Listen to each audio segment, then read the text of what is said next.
ప్రభాస్ కర్ణుడిగా అంటే ఎవరికి దగ్గరగా ఉండబోతున్నారు అని అడిగితే ఏం చెప్తారు? కల్కి 2 ఎన్టీఆర్ గారా, కృష్ణరాజు గారా? I think Prabhas is his own Karnudu, definitely. అంటే ఆయన ఒక 10 years తర్వాత he'll be like a template. కర్ణుడు ప్రభాస్ గారు చేసిన తర్వాత ఇప్పుడు ఇంకెవరు చేయగలరు కైండ్ ఆఫ్ థాట్ ప్రాసెస్ అవుతుంది అనిపిస్తుంది.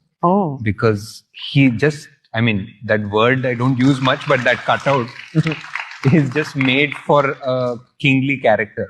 And just simple stuff. And if you see ఏదైనా BTS videos before the shots or whatever, ఎంత casual గా ఉంటాము, we're talking about some regular stuff, and you know, we're worried about like some hair, or we're worried about some costume, ఏదో మాట్లాడుతున్నాం, ఏదో ఉంటుంది, and we explain the shot, everything, and then when I see it in the monitor and he just has to hold the bow like this, and I just see his eyes over the bow. Yeah.